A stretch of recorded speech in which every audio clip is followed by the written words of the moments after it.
So an awesome long-standing relationship with the TTC. Vanessa and her family run an absolutely amazing sailing business up in the beautiful Bay of Islands. And you create an experience, Vanessa, for our travellers that's absolutely like no other. We see so much content come from places like Instagram and social media about your location. You know, you've got sunset cruising, snorkeling and swimming, walking and hiking, and then probably my favorite bit, a cool refreshment, and then an amazing Kiwi barbie. Vanessa, thanks so much for your time this morning. For someone who's never been to your place before, explain to us what your backyard looks like with that photo behind you. Yeah, my backyard is 144 islands. It's all about the islands up here. We've got quite a bit of history going on in the Bay of Islands. It's a lot of European contact, Maori contact. There's actually some archaeological digs being done in the bay on one of the islands. Possibly, they're not quite putting a pin on it, but possibly the first contact for Maori. So pretty exciting stuff. So the culture's pretty important up here in the backyard, but also our natural beauty. Bay of Islands, one of the best maritime parks in the world. I spent a lot of time working on boats all around the world, came back to the Bay of Islands, love it. Yeah, just touch on that quickly for us, Vanessa. What were you doing previous to being in the Bay of Islands and taking our Kentucky travellers on this beautiful yacht you've got up there? Yeah, so before I actually came back to New Zealand, I worked on boats for about 6 to 8 years all around the world. Mainly Caribbean, Mediterranean, North Sea, Southeast Asia, South Pacific, anywhere the sun was shining and the sea was blue. Yeah, so all sorts of boats, deliveries, charters, super yachts, small boats.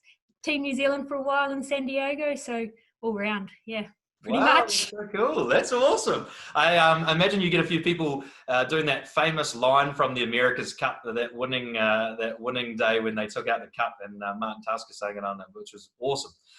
Yes. A day on the water with Vanessa from obviously Carino Wildlife. What does that look like for our travellers with Kentucky?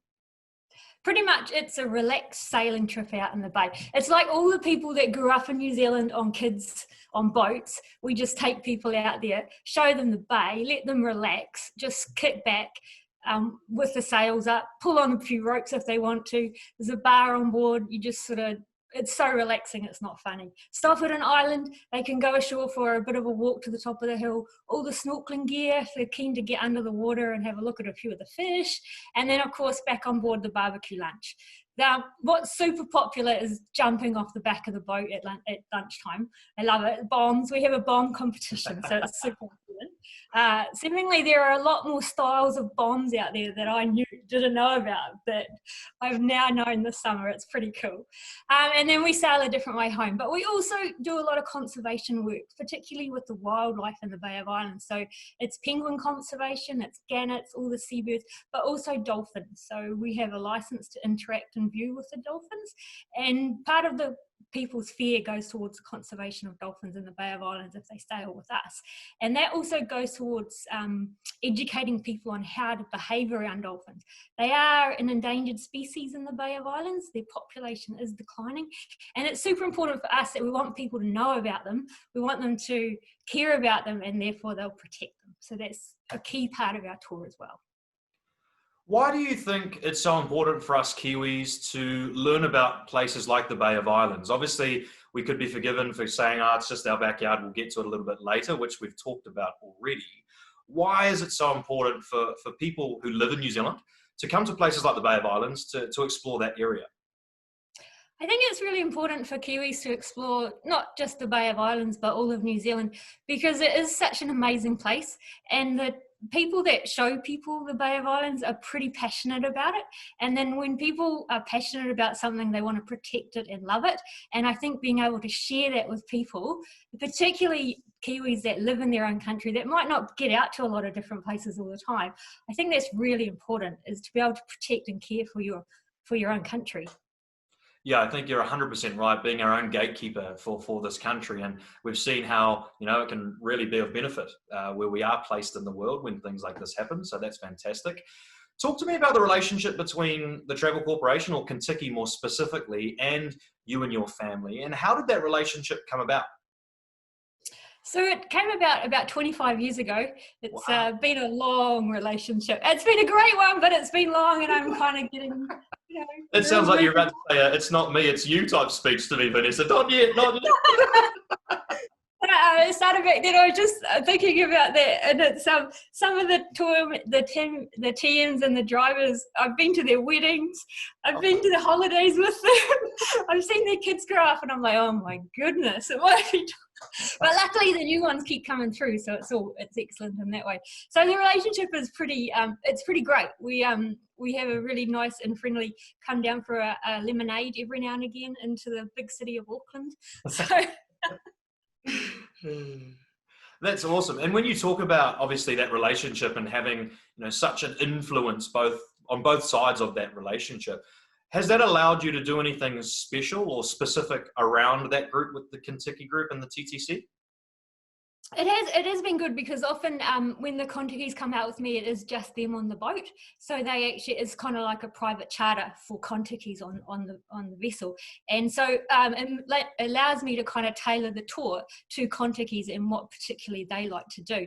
And I think the tours around New Zealand are pretty active. We're all about Adventure 101, and but the Bay of Islands is one of those really nice chilling places. You can just sort of sit back, watch the Serenity go past, and you can just kind of take it all up.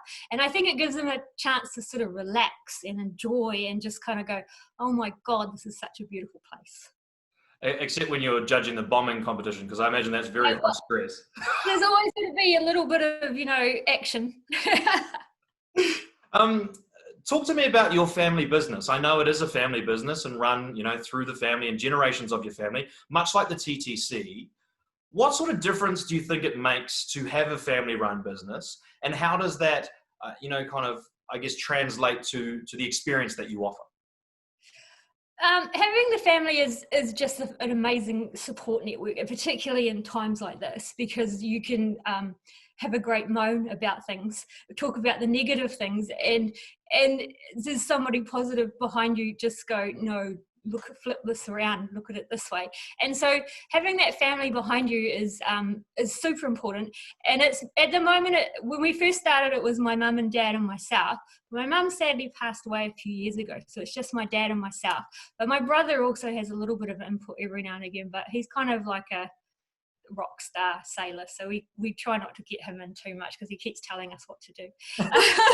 And then so we it's just great to bounce ideas off each other, and because we grew up on the water with my parents on a yacht, we've known that sort of really small tight family unit from when I was born, and so we just kind of carry that through into business.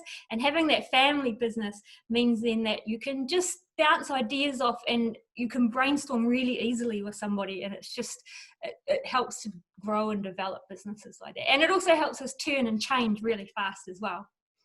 Yeah, I think being dynamic, a little bit like with us at the TTC, you have to be changing all the time to keep up with the market and what they are wanting and demanding as well. Now, obviously, lucky here in New Zealand, we are on an island surrounded by water, and whether it's your family that has a boat, or your mates that have a boat, or your friend's flatmate's cousin who has one, we're often out on the water a lot. But what does a day on the water with Vanessa and the TTC look like, or what's different about it? Different for people that come out with us, or guests that come out with us.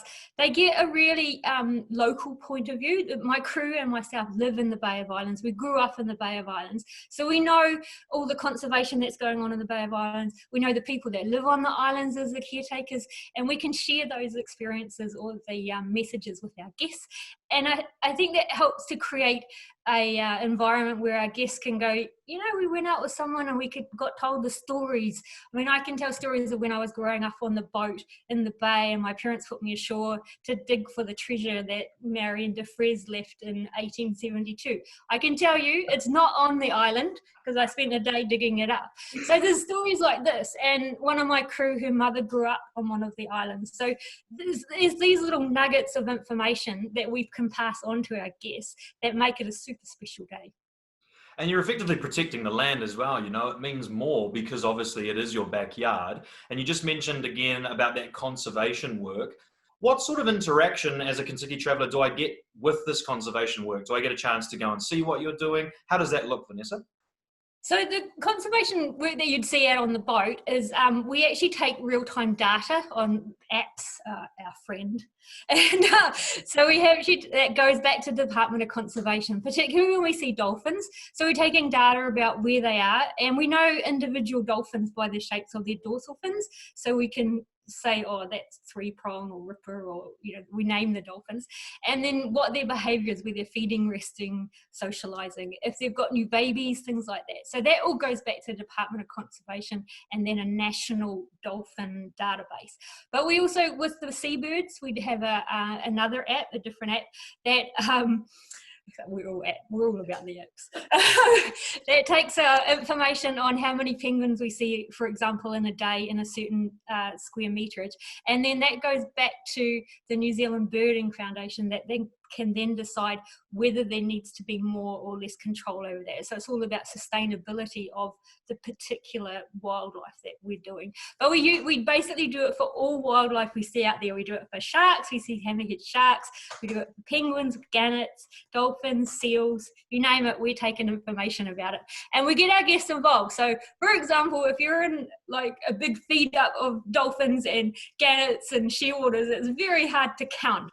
So we get all our people to count, and then we kind of take a bit of an average about this is how many birds we think in this area here. So we kind of get them to help, but they can also download these apps and do it themselves. And then the more information that these particular places get, the more they can do it. And so they can actually do that right throughout the country, particularly the birding one.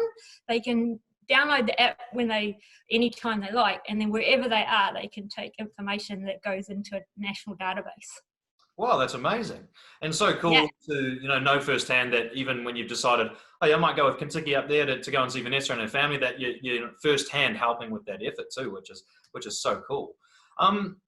What is something that remains with your travellers once they've jumped off ship and they're off on their next destination? What do you think is something that remains with them once they've had a day out on the water with you?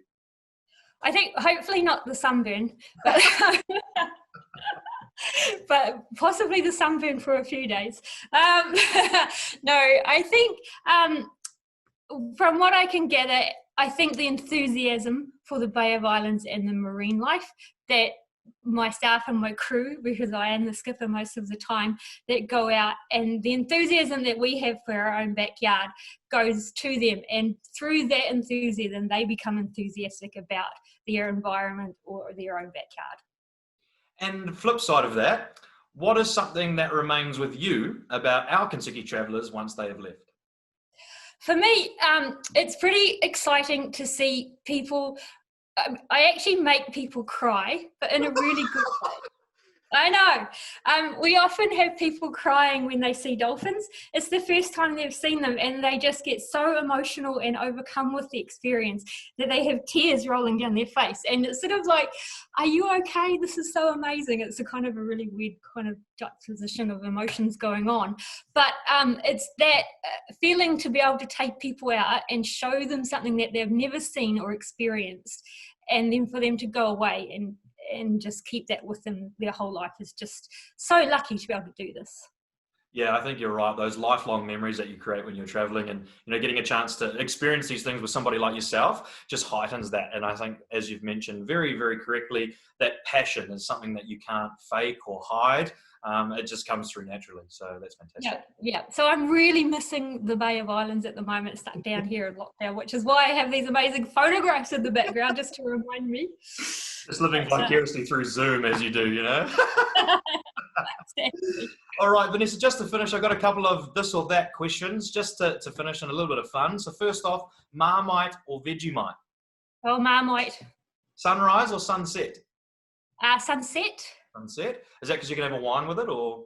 I think it's because when I was sailing on yachts around the world, the wine is always good. I always used to get the shift or the watch that was always at sunset, and it's pretty good. And at sunset, all the crew will come together and just kind of have a debrief on the really hard day at sailing. Yeah, exactly. Yeah. All right. Savoury or sweet? Savoury. Dogs or cats? Oh, it's a tough call. I'd go cats. Cats. Mince and cheese or steak and cheese? Mince. Mince and cheese. Bush or beach? Sorry.